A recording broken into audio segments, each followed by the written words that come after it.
Hello my dear students, I hope you all are doing good. तो कैसी चल रही है आपकी preparation? And thank you so much for your response for this science series. And we have done till lecture number 13 and आज lecture number 14 हम करेंगे। और ये आपको वैसे तो पता ही होगा, लेकिन कुछ इंपॉर्टेंट फैक्ट्स हम पढ़ेंगे वाटर के बारे में। तो है वाटर जो है, इसके बारे में हम देखेंगे, ठीक है। So let's get started. सबसे पहले आप सब लोगों को ये पता ही होगा that water is essential for our life. तो water is essential for life because पानी के बगैर ज़िंदगी पॉसिबल नहीं है, ठीक है। Water which is fit for human consumption is known as fresh water और पोर्टेबल वाटर। अब ऐसा पानी जो ह्यूमन कंजप्शन के लिए जो है सही है, ऐसा पानी जो ह्यूमंस इस्तेमाल कर सकते हैं अपने खाने पीने के लिए, उसको हम फ्रेश वाटर बोलते हैं या पोर्टेबल वाटर बोलते हैं। फ्रेश वाटर और पोर्टेबल वाटर किसको हम बोलते हैं? ऐसा पानी जो विच is fit for human consumption. ठीक है, बात यहाँ तक समझ आ गई, शाबाश।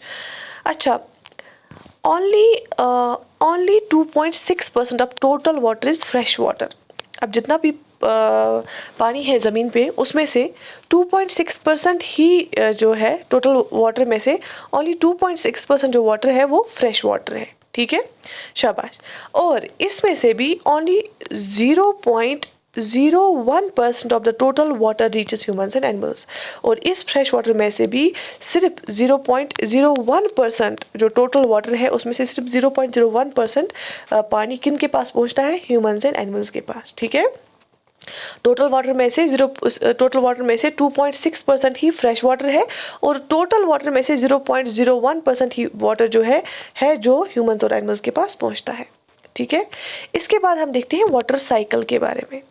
वाटर साइकिल जो होता है, the cycle of processes by which water circulates between the Earth's oceans, atmosphere, land, involving precipitation as rain, snow, drainage in streams, rivers, return to the atmosphere by evaporation, transpiration। देखो, water cycle होता है, ये cycle of process होता है। किन process का cycle होता है? जिन प्रोसेस की वजह से वाटर सर्कुलेट करता है, किस किस के बिटवीन? देखो, एक तो अर्थ होती है, दूसरा एटमॉस्फेयर होता है ना, और ओशंस होते हैं ना, समंदर। देखो, अर्थ में क्या होता है? एक तो लैंड होता है ना, अर्थ, और ऊपर से हवा होती है, एटमॉस्फेयर, है ना, और पानी होता है। 3 स्टेट्स ऑफ मैटर जिसको हम बोलते भी हैं। एक तो गैसियस स्टेट होती है जो एटमॉस्फेयर ऊपर से होता है, वो गैसेस का बना होता है। लिक्विड स्टेट होता है जो हमारे ओशंस, रिवर्स, सीज है। सॉलिड स्टेट होता है जैसे हमारी अर्थ है, लैंड, ठीक है। तो प्रोसेस जो साइकिल ऑफ प्रोसेसेस है जिससे वाटर सर्कुलेट करता है ओशन, एटमॉस्फेयर और लैंड के बिटवीन। लैंड से ओशंस, ओशन से लैंड, ओशन से एटमॉस्फेयर, एटमॉस्फेयर से अर्थ पे, लैंड पे ओशन से, ठीक है। तो ये जो साइक्लिक प्रोसेस होती है ना, जिन प्रोसेस की वजह से वाटर सर्कुलेट करता है between land, oceans and atmosphere है, ठीक है। और उसमें कैसे करता है सर्कुलेट? आपको पता है, रेनफॉल होता है वो एटमॉस्फेयर से ही आ जाता है ना, कहाँ की ओर गिरता है? ओशंस में भी गिरता है और ज़मीन पे भी गिरता है। स्नोफॉल होता है माउंटेन्स पे, अर्थ पे ही गिरता है। Drainage in streams and reverse, and फिर जब वो पानी ऊपर पहाड़ों पे बहता है या ग्लेशियर्स मेल्ट होते हैं, फिर वो पानी बह के कहाँ जाता है? स्ट्रीम्स में, रिवर्स में, फिर अल्टीमेटली सीज और ओशंस में। And return to the atmosphere by evaporation, transpiration. और ओशंस में फिर सन की वजह से क्या होती है? इवापोरेशन, भाप बनता है, वो वेपर्स की फॉर्म में ऊपर चला जाता है फिर से एटमॉस्फेयर में। और प्लांट्स क्या करते हैं? लूज करते हैं वाटर थ्रू ट्रांसपिरेशन, उससे भी फिर वो एटमॉस्फेयर में चला जाता है और एटमॉस्फेयर में जो है मॉइस्चर कॉन्टेंट इंक्रीज होता है। मैं फिर से बताऊंगी, जो वाटर साइकिल होता है ये साइकिल ऑफ प्रोसेसेस होती है। कौन सी प्रोसेसेस? जिन प्रोसेसेस की वजह से वाटर सर्कुलेट करता है बिटवीन अर्थ, ओशंस और एटमॉस्फेयर। अब कैसे? रेनफॉल होता है वो एटमॉस्फेयर से गिरता है अर्थ पे, और अर्थ से वो बह के कहाँ चला जाता है? ओशन, स्ट्रीम्स, रिवर्स में, है ना। और ओशन से इवापोरेशन के थ्रू वापस चला जाता है एटमॉस्फेयर में। और अर्थ पे प्लांट्स होते हैं जिनकी वजह से ट्रांसपिरेशन होती है और वो पानी चला जाता है एटमॉस्फेयर में, जिससे एटमॉस्फेयर में क्या होता है? मॉइस्चर कंटेंट भी इंक्रीज हो जाता है। तो these all the cycle of processes, और ऐसी प्रोसेसेस जिन प्रोसेसेस की वजह से वाटर सर्कुलेट होता है between earth, oceans and atmosphere, ठीक है। रेनफॉल भी इसमें आता है, स्नोफॉल भी आता है, ड्रेनेज भी आता है, और इवापोरेशन एंड ट्रांसपरेशन भी आ जाती है। उसके बाद आता है कॉन्सेप्ट वाटर कंजर्वेशन की।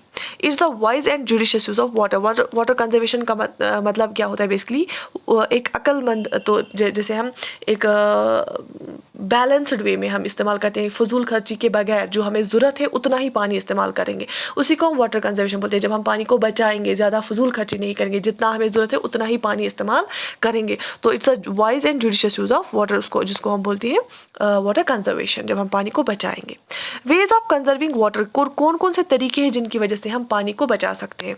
सबसे पहला, get all leaking taps repaired. अब बहुत आपने देखा होगा रास्ते में भी बहुत सारे टैप्स तो होते हैं, लेकिन वो टूटे हुए होते हैं, वो उन पे लीक होता है, तो पानी बहता रहता है 24 आवर्स। तो सबसे पहले हमें चाहिए जितने भी फटे हुए टेप्स हैं, पाइप्स हैं, नलके हैं या पाइप्स हैं, उनको हम ठीक कराएं, रिपेयर कराएं, ठीक है। उसके बाद use a bucket for taking bath instead of a shower. देखो जब हम बकेट से पानी लेते हैं और शावर अपने बाथिंग के लिए, नहाने के लिए, तो एक थोड़ा सा लिमिट रहता है। जब हम शावर का इस्तेमाल करते हैं तो कंटिन्यूसली वो बरसता है, पानी ऊपर से गिरता है, तो हमें कोई लिमिट नहीं रहता है, ठीक है। तो इसलिए हमें बकेट का इस्तेमाल करना चाहिए, सो दैट कि हम वाटर को कंजर्व करें।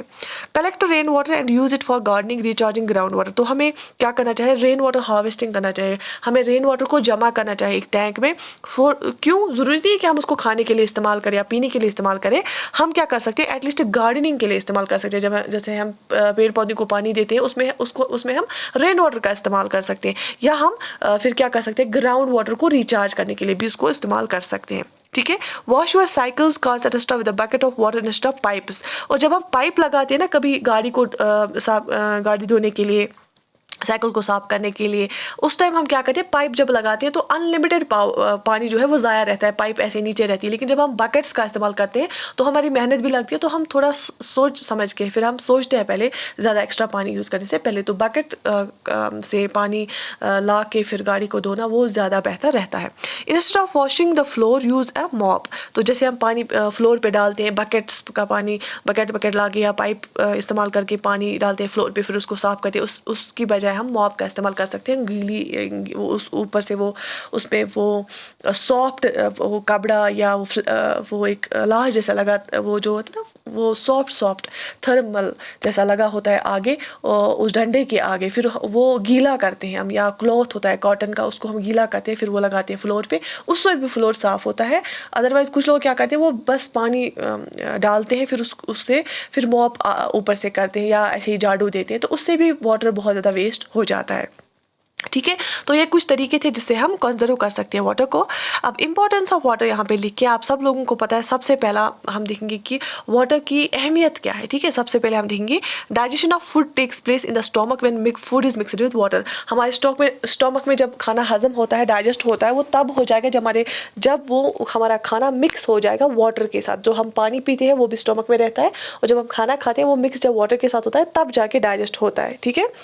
अच्छा, important medium for transportation of food, oxygen, carbon dioxide in the body. और पानी की वजह से ही हमारा जो है, जब हम फूड खाते हैं फिर एनर्जी बनती है, फिर पहले फूड ये हम जो है ऑक्सीजन, कार्बन डाइऑक्साइड या फूड होता है, उस transportation through out the body जो है उसके लिए ज़रूरत है। क्योंकि वाटर का कंटेंट हम अगर ठीक ठाक पीएंगे तब हमारा ब्लड HB भी ठीक ठाक रहेगा, क्योंकि ब्लड में भी वाटर होता है, और ब्लड की वजह से ही जो हमारे वेन्स में चलती है, उससे वजह से ही हम ऑक्सीजन हमारी हर एक सेल को पहुँचता है, एनर्जी हमारी हर एक सेल को पहुँचती है, जो खाने से हमारी एनर्जी मिलती है, तो उसके लिए भी वाटर ज़रूरी है। Water is used to produce electricity. आपको पता है हम बहुत ज़्यादा इलेक्ट्रिसिटी इस्तेमाल करते हैं आजकल तो बहुत ज़्यादा इलेक्ट्रिसिटी का यूज़ होता है। तो वो सारी इलेक्ट्रिसिटी हम इलेक्ट्रिसिटी इंडिया में भी जो है बहुत ज़्यादा हम क्या करते हैं, वाटर से इस्तेमाल करते हैं। Water is essential for the germination of seeds. Obviously अगर हम बीज बोते हैं तो ओबियसली वहाँ पे उसमें मॉइस्चर होना ज़रूरी होता है, तो तब जाके वो जर्मिनेट होते, तब जाके फिर हम हमारी जो कल्टिवेशन है वो सही हो जाएगी, चाहे हम वेजिटेबल उगाते हैं या फ्रूट या कोई और चीज़। Water helps in maintaining the body temperature. अब वाटर हमारी बॉडी में हेल्प करता है, उससे हमारा जो बॉडी का टेम्परेचर है वो भी मेंटेन रहता है, ठीक है। बात समझ में आ गई। इसके बाद अच्छा, एक्सेस ऑफ वाटर, अगर हम when it rains or snows, some of the water is retained by soil. It causes floods. It affects damage property and endanger lives of humans and animals. Rapid runoff causes soil erosion.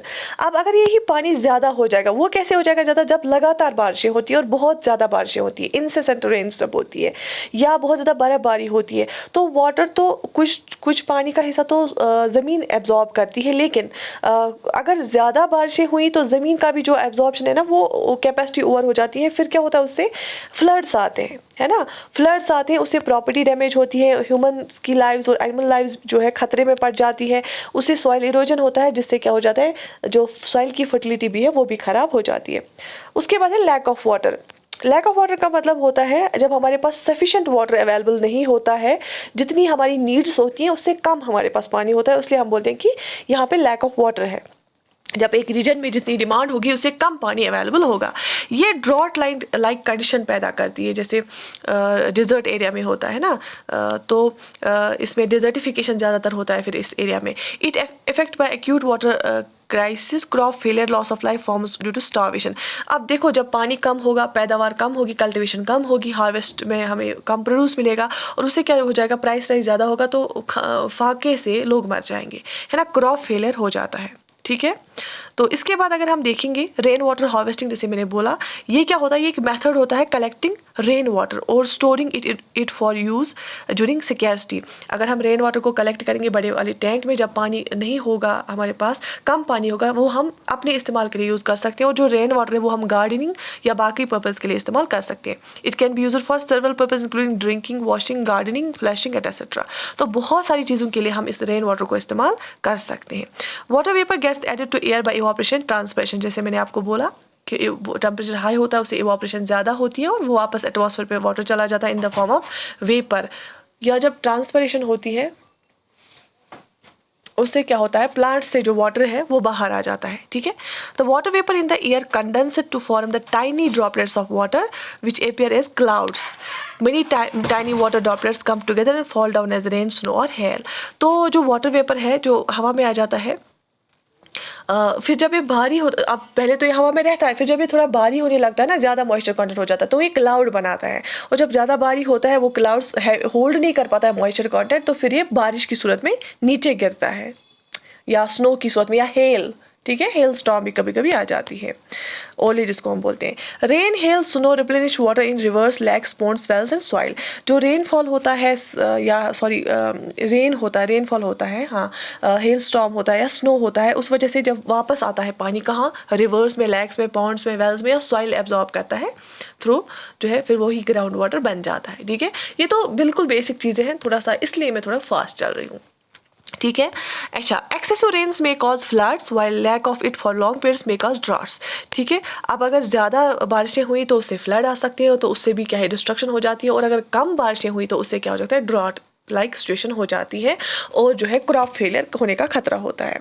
The amount of usable water on earth is limited, so it needs to be used carefully. तो आपको पता है जो amount of usable water मतलब जो fit water होता है, portable या फ्रेश वाटर होता है, वो कम है अर्थ पे, ये लिमिटेड है, मतलब लिमिटेड है, जितना डिमांड है उतना नहीं है, तो इसीलिए चाहिए हम केयरफुली यूज़ करें वाटर को। क्योंकि आप देखोगे, आप वर्चुअल वॉर हो गया वाटर का, जो डेवलप्ड कंट्री है, ये एक करंट अफेयर से एक मैं आपको फैक्ट बता रही हूँ, जो डेवलप्ड कंट्रीज है, अमेरिका, कनाडा लाइक, वो करती है काम, वो ऐसे क्रॉप्स कल्टीवेट करते हैं जिनको पानी कम लगता है, और ऐसे क्रॉप्स जिनमें पानी ज़्यादा लगता है वो इंपोर्ट करते हैं बाकी कंट्री से, सो दैट कि उनके यहाँ जो है, बहुत सारी कंट्रीज़ ऐसी हैं जहाँ पे पानी की, या ऐसी कंट्री जहाँ पे पानी की किल्लत होती है, वो बोलते हैं कि हमारे ग्राउंड वाटर जो है वो ख़त्म नहीं होना चाहिए, हमारे यहाँ पानी का जो है किल्लत नहीं होनी चाहिए, इसलिए वो ऐसे क्रॉप्स जिनमें पानी बहुत लगता है वो इंपोर्ट करते हैं वो वाले क्रॉप्स, और वहाँ पे उगाते हैं वो वाले क्रॉप्स जिनके लिए फिर पानी सफिशिएंट रहता है और उनकी कल्टिवेशन अच्छी होती है।